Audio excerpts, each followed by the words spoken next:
Good morning, students. Welcome to the online session of the science class of standard 7. Here this is Ambika, your science teacher. Now today we will start with a new lesson. We do various activities in our daily life. We might run, walk, jump, everything, all different type of activities we do daily. Sometimes we walk fast. When we run fast, what happens to us? What we will do first? First, we start to breathe. What is the reason for that? Why do we breathe? Breathing is a part of respiration. So, today in this class, let us learn how respiration takes place in organism in the lesson Respiration in Organisms. Yes. We know that all organisms are made of cells. We have learned in our previous lessons also telling that all the organisms are made up of cells. And we have learned the definition telling cell is a structural and functional unit of an organism. And we know that cell performs various functions like nutrition, excretion, reproduction. Like this, various functions are being provided by the cell. To perform all these activities in the cell needs energy. But how do the cell gets energy? We get energy by the food what we eat. It is because of this each and every cell has energy where it can perform the various function activities.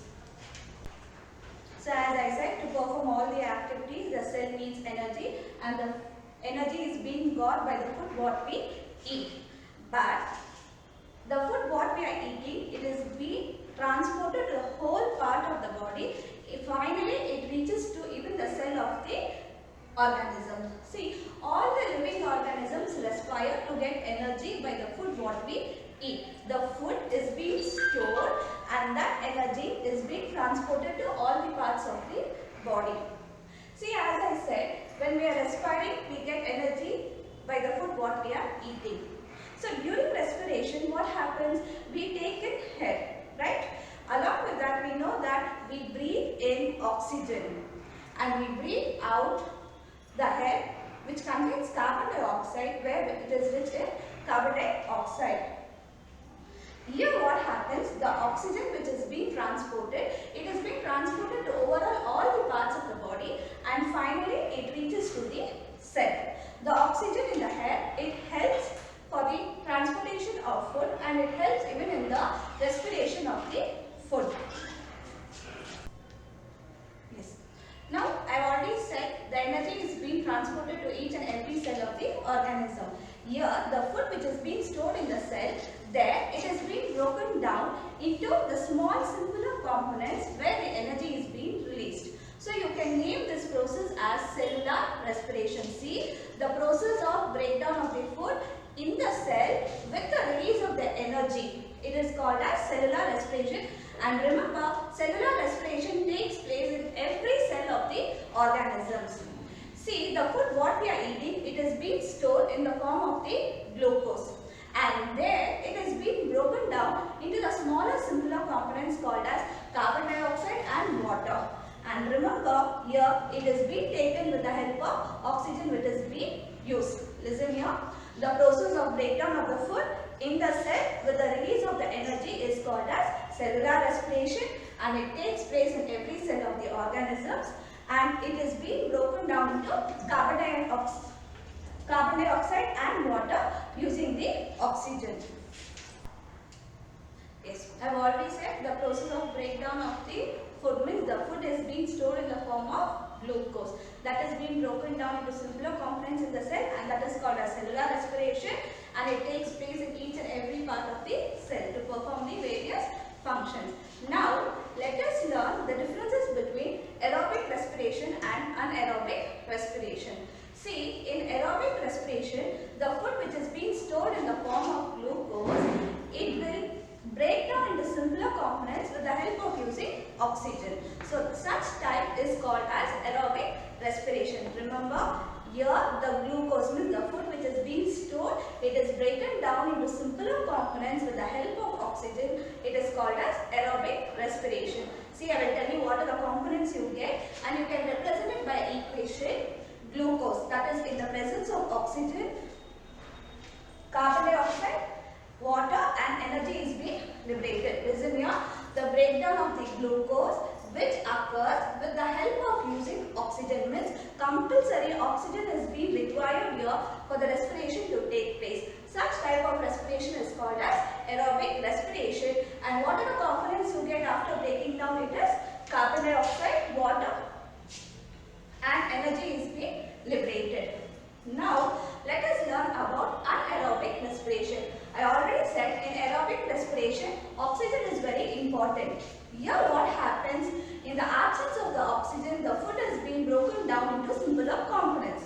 Such type of respiration is called as anaerobic respiration. And let us see what are the equation we get, that is glucose means which is being stored in the form of food. Here the absence of oxygen is taking place and the components what we are getting is carbon dioxide, alcohol and energy is being liberated. This is the difference between aerobic respiration and anaerobic respiration. The difference is what? Here oxygen is being used means in the presence of oxygen the components is being broken down. Here without using oxygen means in the absence of oxygen the components is being broken down. The results what we are getting is different. Here it is carbon dioxide, water and energy, but here we are getting the alcohol. There are some organisms which can survive without using oxygen. Such organisms are called as anaerobes. Such organisms are called as anaerobes. An example for that is yeast. Now let us learn about breathing. We know breathing means what? When we breathe, we take in air which is rich in oxygen, and when we give out, it is rich in carbon dioxide. With the help of the respiratory organs, what we are breathing. See, remember, breathing definition is what? It means taking in of air which is rich in oxygen and giving out of air which is rich in carbon dioxide is called as breathing. Means with the help of the respiratory organs. See, when we take in air, that is the oxygen, when we take in air into the body, that process is called as inhalation. Remember, taking in of air which is rich in oxygen into the body is called as inhalation. So exhalation means what? Giving out air. What we are going to give out? We are going to give out carbon dioxide. That is called as exhalation. So we know that respiration is a continuous process which keeps on taking continuously, even where it never stops, even for a second, where the process is being carried out throughout the life of an organism. So you can tell that number of times a person breathes in a minute. That is called as breathing rate. Remember, breathe means there even inhalation also takes place, exhalation also takes place. This is only termed as breathing rate.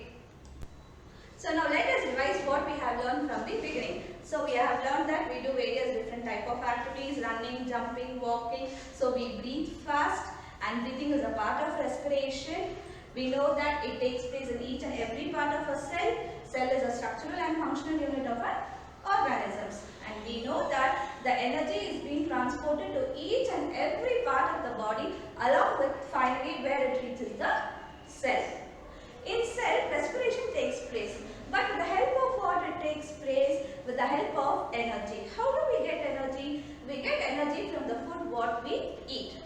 There, the food is being stored and that energy is being utilized in the respiration. We know that by respiring or when respiration takes place, we take in air, that is we take in oxygen and we give out carbon dioxide, where it is being transported to overall parts of the body and finally it reaches the cell. Then we learned about two different types of respiration. One is aerobic respiration and one is anaerobic respiration. In aerobic respiration, we learned that with the help of oxygen, the food is being broken down into simpler components, that is called as aerobic, and anaerobic means where the oxygen is not being present. Here the components are being broken down into simpler components. In aerobic respiration, we saw that carbon dioxide, water and energy is being released. In anaerobic respiration, carbon dioxide, alcohol and energy is being released. I already informed you all telling that there are some organisms which can survive without the use of oxygen, and such organisms are called as anaerobes. For that example is yeast. Then we were learning about breathing, means taking in air rich in oxygen and giving out air rich in carbon dioxide. So with the help of respiratory organs, and we learned about inhalation and exhalation. Difference is what? You are taking in of air and you are giving out of air. Then we learned that the number of times a person breathes is called as breathing rate. So today in this chapter we have learned so much. In the same chapter tomorrow we will learn that how a person can breathe, what are the functions where it is being helpful. Thank you.